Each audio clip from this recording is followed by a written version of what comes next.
चलिए बात करते हैं जयप्रकाश पावर वेंचर लिमिटेड की और इसी वीडियो में हम बात करेंगे रतन इंडिया पावर लिमिटेड की। यहाँ पर ये बात सभी लोगों को पता है कि जो रतन इंडिया पावर लिमिटेड है और जो जयप्रकाश पावर लिमिटेड है, दोनों पावर जनरेशन सेक्टर से बिलोंग करने वाली कंपनी है। लेकिन दोनों कंपनी का डायरेक्ट कोई भी कनेक्शन नहीं है, ना ही ओनरशिप वाइज, ना ही पार्टनरशिप वाइज और ना ही मैनेजमेंट लेवल पर। वही हमें ये बात ध्यान में रखकर चलनी चाहिए कि जो सेक्टरल है और जो फाइनेंशियल लेवल है, इन दोनों चीजों के बेसिस पे ये दोनों कंपनीज आपस में कनेक्ट है। यानी कि दोनों का बिजनेस मॉडल ऑलमोस्ट सेम है। दोनों कंपनी थर्मल पावर जनरेशन से इलेक्ट्रिसिटी जनरेट करती हैं। ये कंपनी इलेक्ट्रिसिटी बेचकर ही पैसा बनाती हैं। दोनों company coal based power plant चलाती हैं। दोनों कंपनी स्टेट डिस्कॉम जैसे कि एमपी पावर, महाराष्ट्र पावर को पावर सप्लाई करती हैं। दोनों के ऊपर कोल कॉस्ट का भी, पीपीए रेट एग्रीमेंट्स का भी और गवर्नमेंट पॉलिसी का भी सेम असर देखने को मिलता है। मतलब आप ये समझिए कि अगर भारत सरकार ने यानी गवर्नमेंट ने पावर सेक्टर में कोई पॉलिसी बनाई है, चाहे वो कोल प्राइस को लेकर हो, रिन्यूएबल सब्सिडरी को लेकर हो, डिस्कॉम पेमेंट रिफॉर्म को लेकर हो, उसका इम्पैक्ट, उसका इफेक्ट इन दोनों कंपनीज पे सेम पड़ता है। अब वो पॉजिटिव हो, नेगेटिव हो, वो कोई भी हो सकता है। ऐसा मैं इसलिए बोल रहा हूँ क्योंकि अभी एक बड़ी खबर निकल के सामने आ रही है और ये जो खबर है ये आपको ध्यान से जरूर इसलिए समझनी है क्योंकि इस खबर का इम्पैक्ट दोनों कंपनीज के ऊपर इक्वली पड़ेगा और ये इम्पैक्ट हमें जल्द ही देखने को मिलेगा।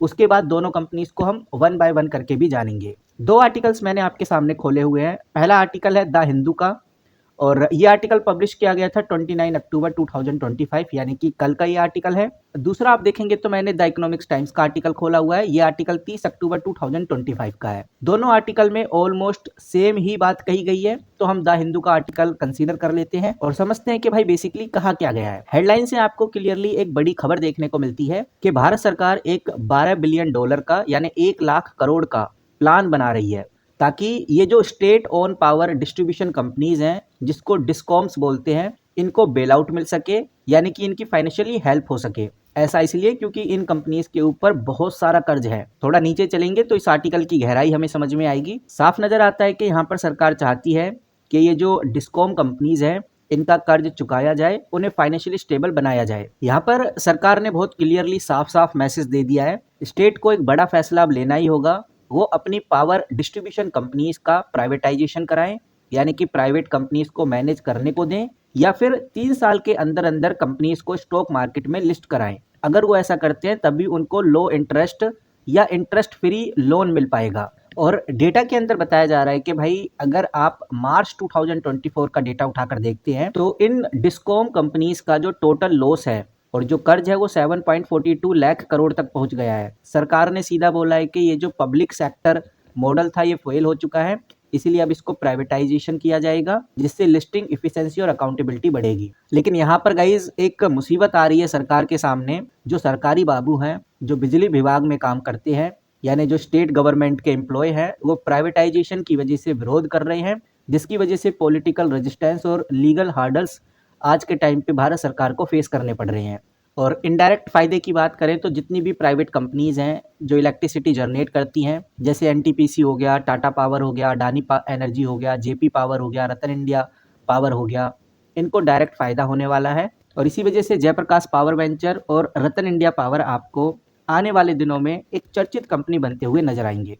क्योंकि ये सिर्फ अपडेट नहीं है, सरकार पूरी प्लानिंग में है कि जितना भी इलेक्ट्रिसिटी विभाग है इसको प्राइवेटाइज किया जाए। तो देखते हैं कि भाई आगे सिचुएशन क्या होती है। फिलहाल आज इंडियन स्टॉक मार्केट, चाहे निफ्टी 50 की बात करें, सेंसेक्स की बात करें, बैंक निफ्टी की बात करें, निफ्टी आईटी की बात करें या स्मॉल कैप की बात करें, सब कुछ डाउन में रहा है। आप स्क्रीन पे देख सकते हैं, जिसकी वजह से पावर सेक्टर में भी कोई खास तेजी देखने को नहीं मिल रही। जयप्रकाश पावर वेंचर भी 1.65% नीचे गिरा है और रतन इंडिया पावर भी लगभग 0.44% नीचे गिरा है। लेकिन रतन इंडिया पावर के अंदर एक और बड़ी अपडेट है, वो है कंपनी के क्वार्टरली रिजल्ट को लेकर अपडेट। हमें कल कंपनी के क्वार्टरली रिजल्ट देखने को मिलने वाले हैं, इसीलिए कुछ इन्वेस्टर्स मान रहे हैं कि भाई रतन इंडिया पावर में हमें कल अच्छा खासा इम्पैक्ट देखने को मिल सकता है। और लोग अच्छे से जानते हैं कि रतन इंडिया पावर एक ऐसी कंपनी है जो आगे अच्छा परफॉर्म कर सकती है। जून 2025 का जो क्वार्टरली रिजल्ट आया था, जिसको हम Q1 बोलते हैं, इसका एक बार चेकआउट कर लेते हैं। उसके बाद जो Q2 आएगा उस पर भी थोड़ी नज़र डालेंगे। यहाँ पर आप देख सकते हैं कंपनी का जून 2025 अगर कंपेयर करें जून 2024 से, यानी एक साल का कंपैरिजन देखें तो साफ नजर आता है 932 करोड़ से सेल गिरकर 822 करोड़ पे आ गई है। ओपीएम परसेंटेज 20% से गिरकर सीधा 12% पे आ गया है। और नेट प्रॉफिट देखेंगे तो 93 करोड़ का कंपनी को प्रॉफिट होता था, वहाँ प्रॉफिट घटकर माइनस में चला गया, मतलब कि 13 करोड़ का घाटा हुआ कंपनी को।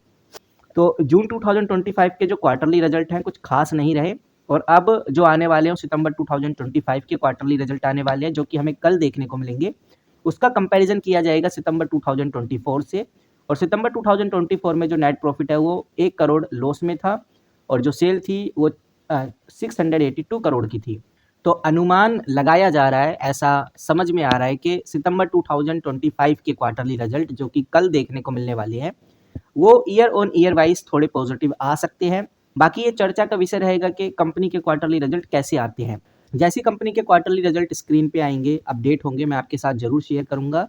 और अगर जयप्रकाश पावर वेंचर की बात करें तो इसके तो क्वार्टरली रिजल्ट ऑलरेडी आ चुके हैं। आप लोगों ने नोटिस भी किए होंगे सितंबर 2025 के क्वार्टरली रिजल्ट, जिसको हमने कंपेयर किया था सितंबर 2024 से, और साफ नजर आता है कि भाई 1226 करोड़ से जो सेल है 1438 करोड़ पे आ गई है। Sale year on year wise काफ़ी अच्छी ग्रो हुई है, बट जो नेट प्रॉफिट है 183 करोड़ से गिरकर 182 करोड़ पे आ गया है।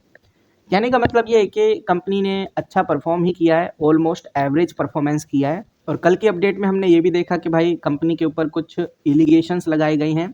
इन इलिगेशंस के ऊपर कंपनी अब कोर्ट में एक्शन लेगी, कंपनी इसको खारिज करवाएगी। कंपनी के ऊपर जो पेनल्टी लगाई गई है उस पेनल्टी को भी कंपनी डिसमिस कराने के पूरे प्लान में है। आगे ये चीज़ें पूरी हो पाती है या नहीं हो पाती, अब देखना काफ़ी इंपॉर्टेंट है कि आगे क्या अपडेट हमें देखने को मिलती है। फिलहाल जिस तरह से सरकार अपना एक्शन अपना रही है, जिस तरह से सरकार पावर सेक्टर को लेकर अपनी अपडेट दे रही है, तो ये कहीं ना कहीं नज़र रखने वाली बात है। और अगर आप जयप्रकाश पावर वेंचर से जुड़े हुए हैं, पावर सेक्टर से रिलेटेड जिस भी कंपनी से जुड़े हुए हैं, तो आप हमारे चैनल को सब्सक्राइब करके रख सकते हैं ताकि आपसे कोई भी अपडेट मिस ना हो सके। मिलते हैं किसी नई वीडियो के साथ, तब तक के लिए take care and good bye.